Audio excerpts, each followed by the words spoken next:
խնդիր ունենք։ Ինչից ենք հիմնականում նեղվում։ Ճիշտն ասած ինձ անհանգստացնում է թիակի հատվածում ցավեր, բայց այդ ցավերը ինչ որ աշխատանքի ընթացքում չի դրսևորվում։ Ուղղակի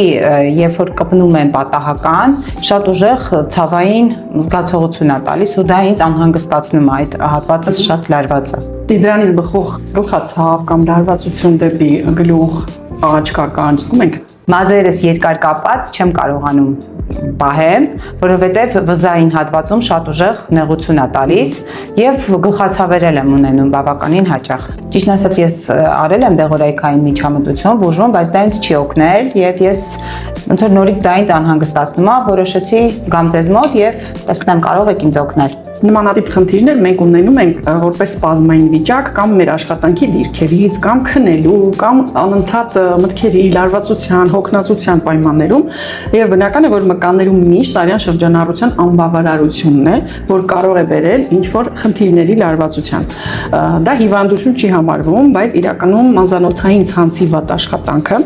կարող է բերել նմանատիպ սպազմերի։ Իհարկե գոյություն ունի նաև փսիխոսոմատիկ կապեր, այսինքն հոգեբանական ֆոն, լարվածություն եւ դրանից բխող ներքին վիճակներ։ Որպես ֆիզիոլոգ ես ավելի շատ ուշադրություն եմ դարձնում հիմա ձեր կեցվածքին, ողնաշարի դիրքին, ինչ վիճակում եք դուք լինում, եւ երբ որ ուսագոտին, ահա այսպես առաջ է եւ կրացած, միշտ բերում է մկանային սպազմերի։ Բոլորս նստած ենք այսօր, գրում ենք։ Ինչպիսին է ձեր աշխատանքը։ Իմ աշխատանքը նստած է ճիշտ ասած ու երկար ժամանակ ես անցկացնում եմ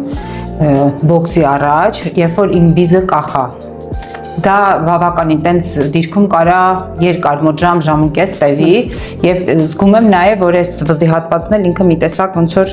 դուրս է եկել էլի։ Հա։ Այո, սա կոչվում է կեցվածքի շեղում եւ այստեղ ավելի ճիշտ գրագետ մարզումներ են անհրաժեշտ եւ հատուկ սթրեչինգային, այսինքն ձգող եւ ճիշտ հոգերի ծավալը ու թթվածնի քանակը վերականգնող։ Նաեւ մենք ունենք շատ հաճելի պրոցեդուրաներ, որոնք էլի լավացնում են մազանոթային շրջանառությունը, դրանք սպա են իրականում ինքը ուղղակի մերսումներ չի։ Դեպքում ռելաքսացիոնիստ մերսումները չեն տա այն արդյունավետությունը, ինչ որ մենք անում ենք համալիր։ Թթվածին, վարժություններ, արտաքին հաճելի այդ շարժումներ եւ բնականաբար նաեւ նյարդային հոգեբանական վիճակը ու դուք պիտի ուշադիր լինեք ձեր կեցվածքին աշխատանքի ժամին։ Պարբերաբար ժամը 1 հատկապես